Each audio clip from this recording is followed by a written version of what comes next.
Bonjour à toutes et à tous. Hello everyone. We are about to start this eve of match briefing with France ahead of the match against New Zealand. We are at the top table, Cameron Walkie, Raphael Ibanez and Mathieu Jalibert. Please raise your hand to ask your question and introduce yourself with your organization and your name. First question here, please. Bonjour messieurs, Paul Lacédène Mineur de Midi Libre. Question pour Raphaël. À quel point ton expérience de 2007 t'a servi et a servi l'équipe pour préparer ce match d'ouverture? Je ne suis pas certain qu'on puisse mesurer l'incidence des matchs passés. Ce sont des sujets qui ont été brièvement étudiés avec l'ensemble du groupe. La conclusion, c'est qu'il n'y a pas beaucoup de leçons à retenir du passé, puisqu'en fait, l'histoire aujourd'hui, elle est à écrire pour cette génération, pour ce groupe-là. Le match de 2007, peut-être si vous voulez parler du match d'ouverture, voilà, c'est un épisode. Et ensuite, je me souviens, ça reste paradoxalement un bon moment, puisqu'il y avait aussi une victoire face aux All Blacks durant cette compétition. Voilà, chaque compétition a son histoire.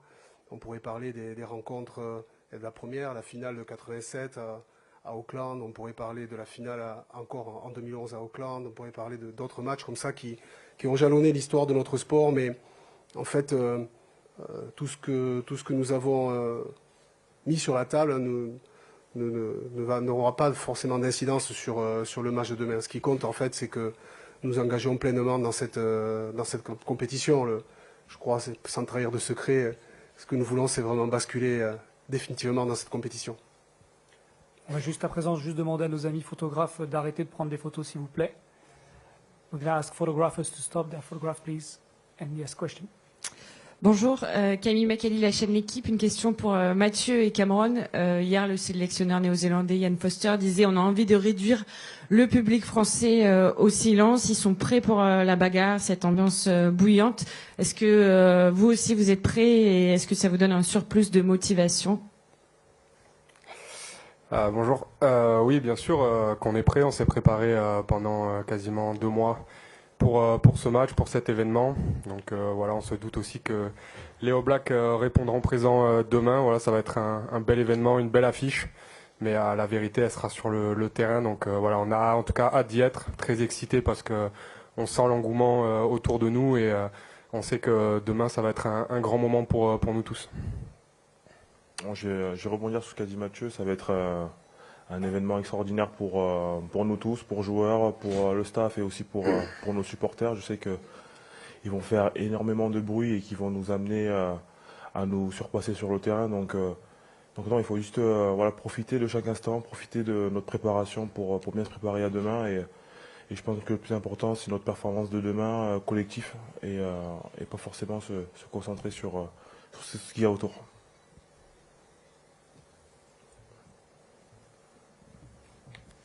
Bonjour messieurs, Winnie Claret à RMC Sport. Une question qui peut valoir pour vous trois, mais peut-être d'abord pour les joueurs. On est entré cette fois dans un Stade de France aux couleurs de la Coupe du Monde 2023. On a vu toutes les inscriptions sur la pelouse en tribune. Vous sentez, vous, que l'effervescence monte, ça y est, J-1, et peut-être aussi autour de vous, que ce soit à Rueil ou dans vos déplacements. Est-ce que vous la sentez? Nous, je ne sais pas, on ne voit pas encore, on est encore à huis clos. Mais et vous, qu'est-ce que vous en pensez? On voit que ça prend pas mal d'ampleur, on voit qu'il y a un engouement autour de l'équipe de France. Donc non, honnêtement, on est super content de ça. On sait qu'on est soutenu et accompagné, donc ça nous fait énormément plaisir et ça nous aide aussi à notre performance, à forcément pas décevoir nos familles et le public français. Donc non, on voit que l'événement arrive très vite. C'est déjà demain, donc non, il faut, comme je l'ai dit, profiter de chaque moment, se servir de tout ça pour faire une belle performance demain.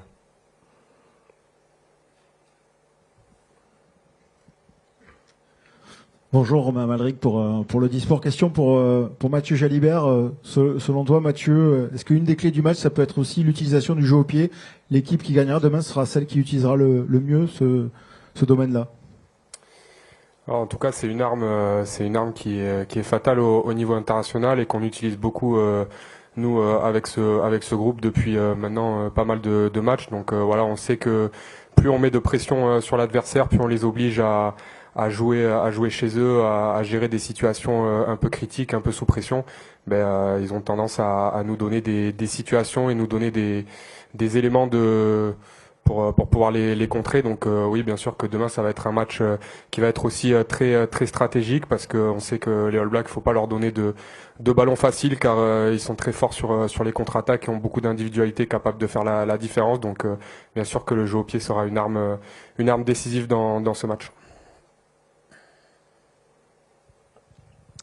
James Cole, Sky Sports. Raphael, en anglais...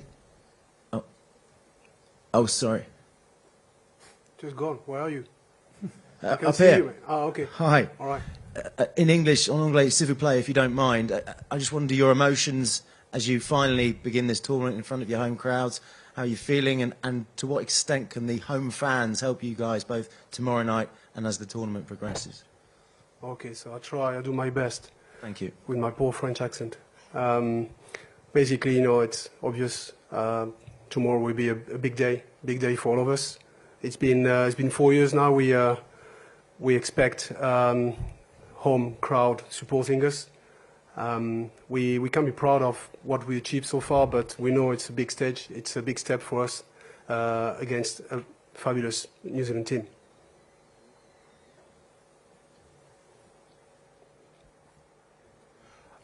Raphael, Gavin Merritt from the Telegraph. Apologies, English as well, please.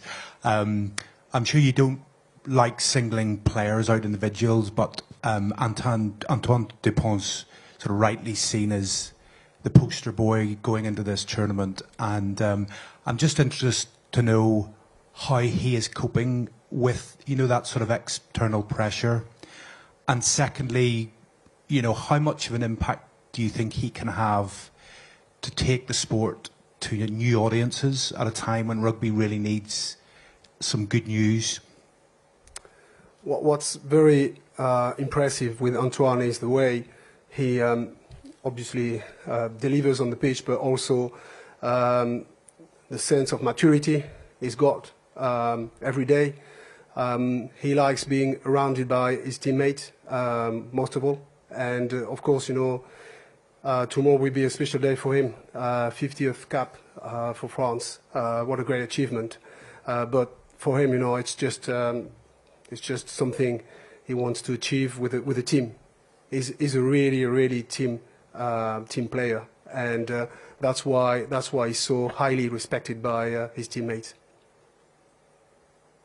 Messieurs, bonjour. Une question, Nicolas Dandry, Actu Rugby. Une question pour Mathieu.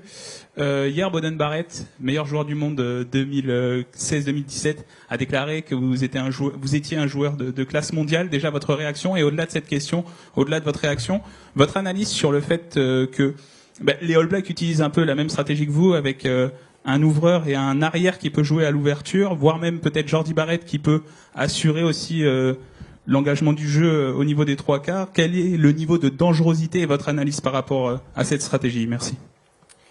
Tout d'abord, c'est toujours plaisant de recevoir des compliments de la part d'un joueur de ce statut. Voilà, d'autant plus que c'est un joueur que j'admire beaucoup et que j'apprécie. Donc voilà, toujours un plaisir. Et après, oui, il joue, on va dire un peu comme nous, avec 10-15, cette association qui permet d'avoir sur le terrain deux meneurs de jeu. Et voilà, en quoi c'est dangereux, tout simplement le fait que ce soit Richie Monga ou Boden Barrett, c'est des joueurs qui sont très talentueux, capables de faire la différence, que ça soit à la main ou au pied, avec une vision du jeu assez exceptionnelle. Donc voilà, ils sont capables de prendre le jeu à leur compte à tout moment. Et parfois c'est Boden qui est en 10, parfois Richie et inversement. Donc voilà, à nous de rester concentrés, mais globalement on a un plan défensif et il faudra surtout rester structuré par rapport à ça pour pouvoir essayer de les contrer et leur donner le moins de temps possible pour créer.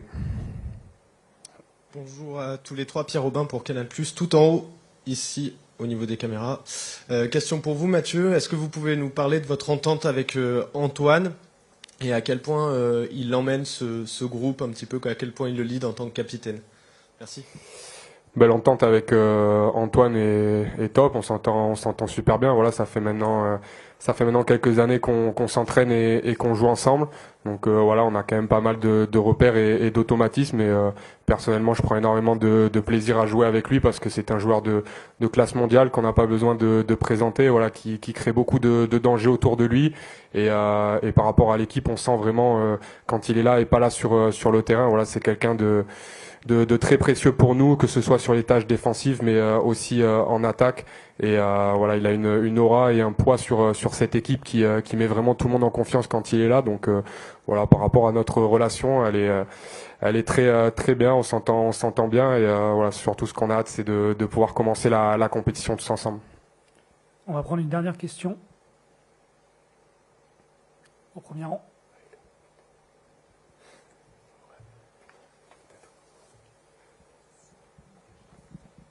Bonjour. C'est pour vous, Mathieu Jalibert. Est-ce que vous avez commencé le match et est-ce que vous allez changer de manière de jouer ou est-ce que vous allez jouer plus contrôlé ou est-ce que ça va changer pour le jouer un peu pour le match Non, je pense que je vais rester fidèle à moi-même, mais globalement, quand je rentre sur le terrain, c'est pour que l'équipe joue le mieux possible collectivement. Voilà, ça dépendra aussi du scénario du match.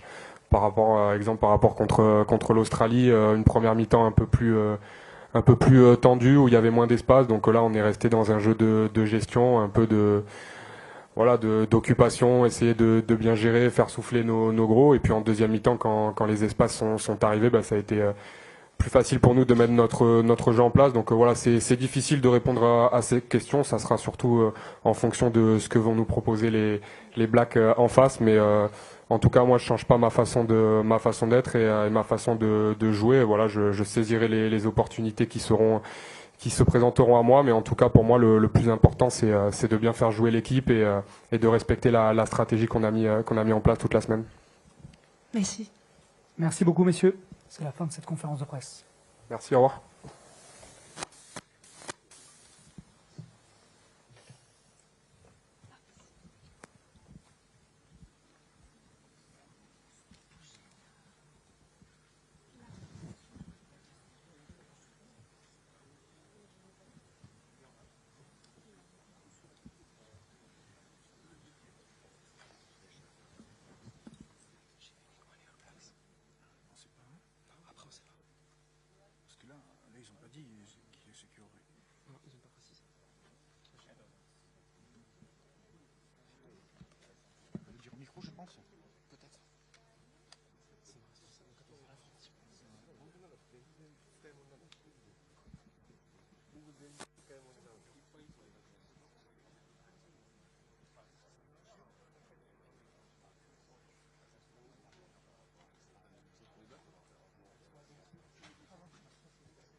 Moi, je vais peut-être switcher après. Oui, j'ai déjà switché avec.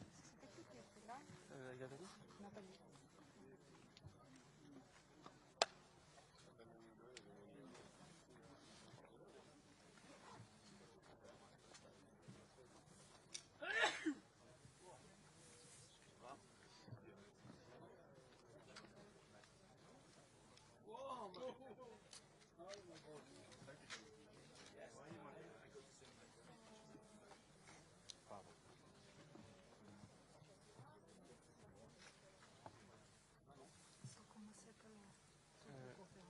Je sais pas, la France est terminée il y a 2 minutes. Donc là, c'est le joint qui va. Ça, c'est demi, là, non ça fait... Moi, j'ai pas les 3. Il faut aller sur le site, le site média qui est sur le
See what all the sunglasses? Yeah, should have worn it. Should have worn it. Hello, everyone. Welcome to our second media conference of the day. It's our great pleasure to welcome New Zealand for their eve of match briefing before their opening match against France tomorrow evening here at Stade de France. I'm delighted to have here on the top table New Zealand head coach Ian Foster, Dalton Papali'i, and Mark Telea. Please raise your hand and wait for the microphone to start your question and state your organization name before asking your question. So first question, please.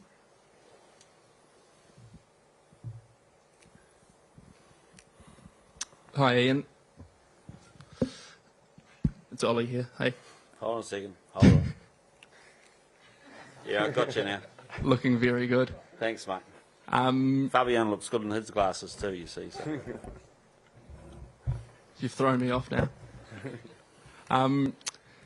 Ian, what is different about the challenge of France at Stade de France when you think of the challenges of international rugby? What is different about this challenge? Passionate country, very much a rugby country. I think it's one of the best stadiums in the world, and their ability to create an occasion is pretty special. So turn up tomorrow night, and I think you'll feel that.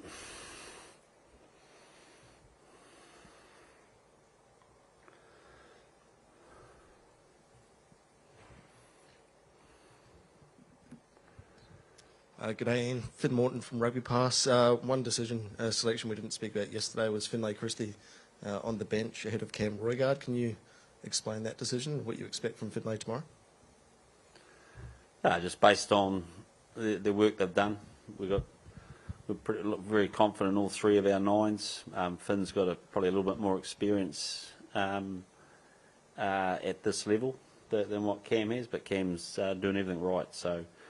But, I think Finn's probably a strong defensive player, and maybe there's a little bit of an edge in that space in terms of experience there. But pretty happy with our nines at the moment. We're going to ask the photographers to please stop the picture, please. Next question. Dalton, I'm just wondering what will be going through your mind when you head out onto the field tomorrow?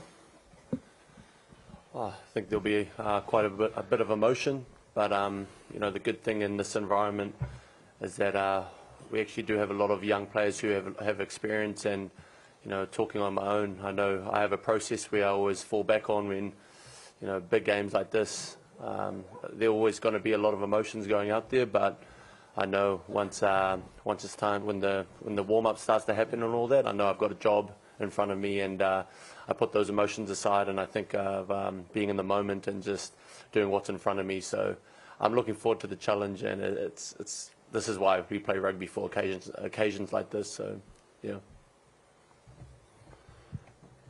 Dalton, Kim Downs, right at the back here. Speaking of emotions, you were positively buzzing at the welcome ceremony, at being here. I just wonder, what have the emotions been like since you found out you've been named to start for this game? To be honest, you always dream of this moment, but it sometimes never comes true. But in my case, it has. And when I first got told, I was pretty over the moon. Some feelings you can't really put into words, but I was just more proud to represent this team and also my family, getting to put my last name on the world stage and also do it with this team that I call my family as well. I'm shaking even talking about it now. It just means so much to me, and to be going out there and doing it for myself, my family, and the boys I go to work with. Or you'd call it work, but the ups and downs with. It's truly special, and I'm going to really soak it up. But at the end of the day, when we go out there, I've got a job to do, and that's to perform and to perform as a team. So, yeah, just excitement levels are going crazy. So, yeah. And Mark, I think the reason he was buzzing at Leon, Kimberley, is that they were handing out baskets of food, and the French bread and the French cheese is very hard to resist. They do hit different here. Yeah, I've noticed your eating habits. Yeah. Clearly haven't held it against him, Ian. No, I noticed none of no. that was shared with the media. Mark, just before I hand it on as well, New Zealand has a very long, proud history of wingers having star performances at World Cups. Can you lean into that to inspire you for this one? Yeah, I guess New Zealand does have a rich history of great outside backs, and I'm just trying to pave my own way and try and add to my own legacy, mostly of the players I have around me. I know we have great players, great leaders, great coaching staff, and you know the amount of effort that we put in, even as an outside unit, you know, it's crazy, and we just want to go out there and perform the best we can and display the type of rugby that we play back in NZ. So.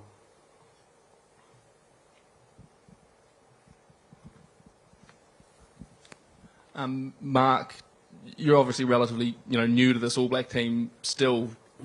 Could you just talk about, I suppose, your own emotions being here, your first World Cup, when you come to a stadium like Stade de France for the first time? What is that moment like for you? And yeah, could you just talk to, I suppose, your emotions of being here for the first time? I guess Dalton kind of touched on it there. Like, can't really put it into words. It kind of takes me back to when I first got my first debut in Scotland, when I went and met Fozzie, and he was just telling me like, we're going to give you a crack this week and just take the opportunity. And that's kind of like this moment right now. You know, you prep the same way, you prep every time, get your mind ready, your body ready. And when the team gets named, you do whatever you can for the team, and you put your team first. And I guess that's kind of the mindset, and the emotion for me has just been overwhelming. I've been, fortunate to be selected and having the opportunity, and I just want to do the best I can, mostly because the outsides we have, anyone can step up and do what I'm doing right now. And I'm just grateful that the coaches see something in me, and I'm just going to do the best I can. So.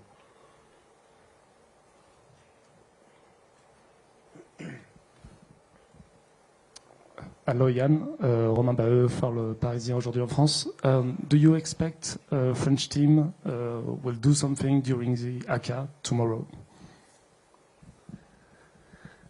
I'm not sure. I guess that's their choice. Historically, they have sometimes and not other times, and we're at peace with that. We're happy for the opposition to respond however they want to respond to the haka, and that's also to the crowd. But for us, it's a special part of our legacy, of who we are as a team, and how we connect to each other and to the past. So we know, but one thing I do know is that they'll respect it. Because they've got a history of respecting the haka. The fact they may respond in different ways is not seen by us as a lack of respect.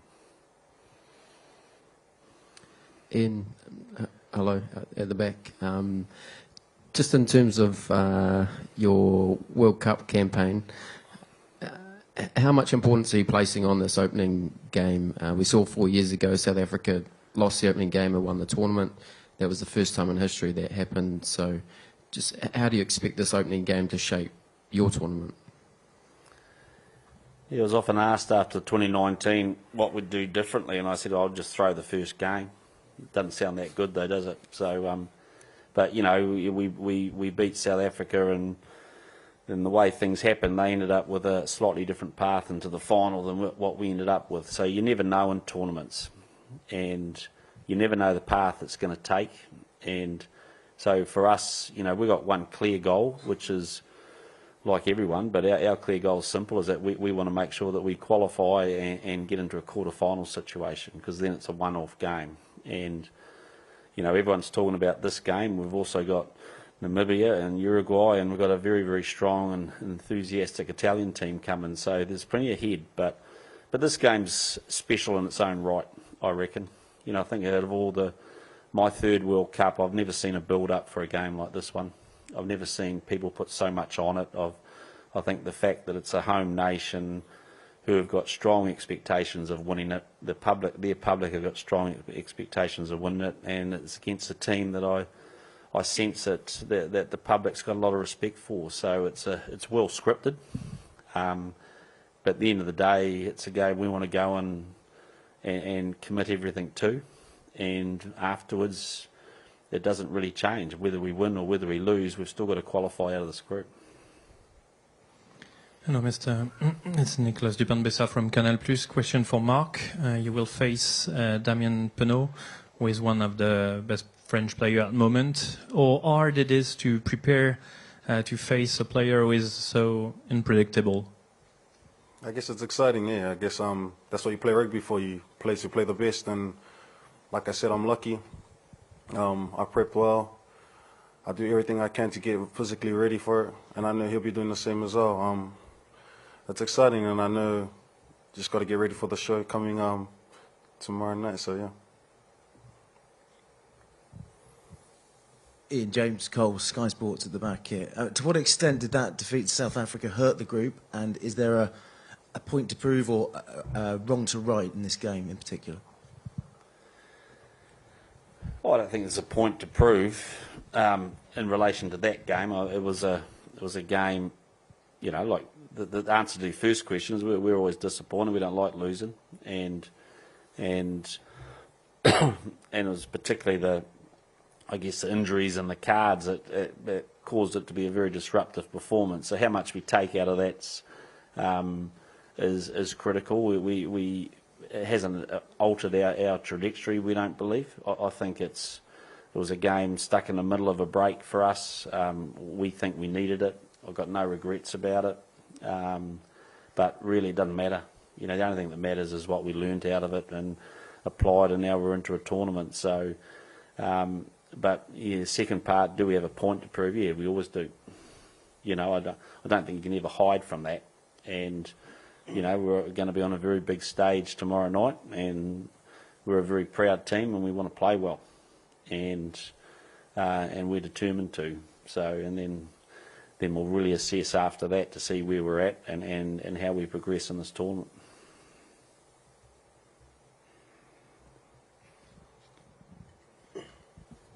Hi, Charles from the Daily Telegraph here. Charles. Hi. You've spoken about the spectacle and how fabulous the Stade de France is and sort of World Cup fever in Paris and all the eyeballs tomorrow night. I just wondered, given all that, the pressure actually might be much more on the French side, and although they're going to get behind their team a lot, you know, it could be like a bubble that blows up and bursts. And I was just wondering if that actually might suit you in a way, with all the eyeballs on them and all the pressure on them. For once, it's not like that usually for an All Blacks team. Yeah, I think there's no doubt there's a lot of pressure on them, being the host. How they respond to that, I'm not sure. But the only thing we can control is, you know, we've got to make sure that we pressure them and play our game and not get caught up in the emotion of the crowd and expectations. Look, it's no stranger to us, expectation, and you know, if we win well, then there's always that massive expectation to go and do it again and perform again. And if you lose badly, then you've got to deal with all that sort of expectation. So I think it's one area where we as a team have prepared well, how we deal with pressure, I think. But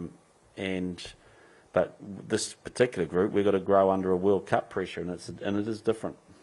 And so how we go about that, we'll wait and see. I think we've prepared really well. I've been proud of the way the guys have gone about their work, and not just the last couple of weeks, but since we assembled and we had some clear goals. I think we've been able to tick most of those off, and now we're ready to go, and we want to walk out on that park with shiny eyes, nice and light, and we just want to play, and we're ready to play. We've been waiting for it, and then once the ref blows his whistle, let's see what happens after that. We have time for 2 more questions, so we'll go here in front and then in the back. Ian, over here. Other way. Only one All Blacks team has ever won a World Cup. Only one what, sorry? One All Blacks team has ever won a World Cup outside of New Zealand. Is that something that's been spoken about as a group and something that's potentially spurring you on ahead of the tournament? Yeah, definitely.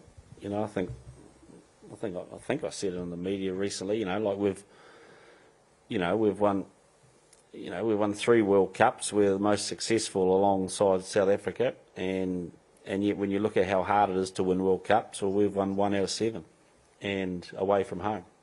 So it shows you the size of the task, and so, you know, the All Blacks have learned over history. You just don't turn up at a World Cup and get what you want just by being here. You've got to do something special, and you've got to play well. And there's been a lot of good All Black teams that haven't been able to achieve that.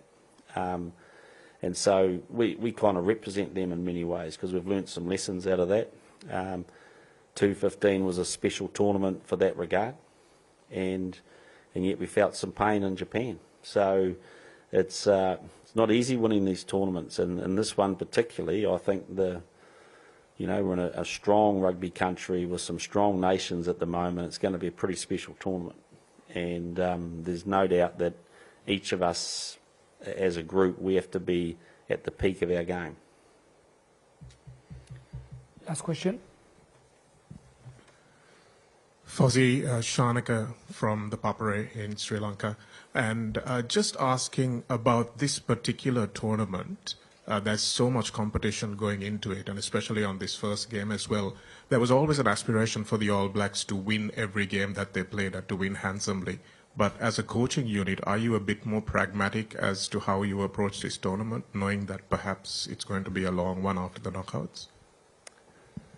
No, not at all. You know, like, I don't think there'll be a coach in the world that doesn't want to go out and is going to target winning all the games. So, and we're no different. So, we like to keep things pretty simple. Like I said at the start, you know, the goal in the thing about World Cups is everyone has a goal. You just got to get out of your pool into that quarter final. That's when you give yourself a chance. So, best way to do that is just to prepare well and play the game in front of you to the best of your ability.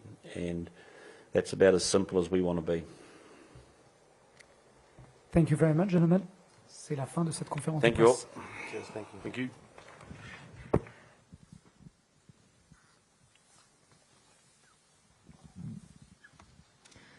La prochaine activité média sera le team announcement de l'Australie à 15h. The next media activity will be Australia team announcement at 3 p.m.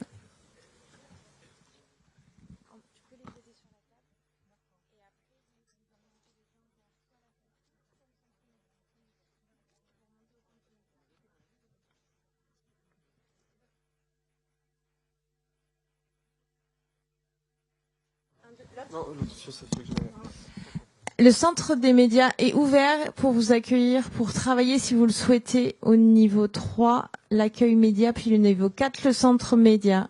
So if you want to work on site, the new media center is open. It's on level 4.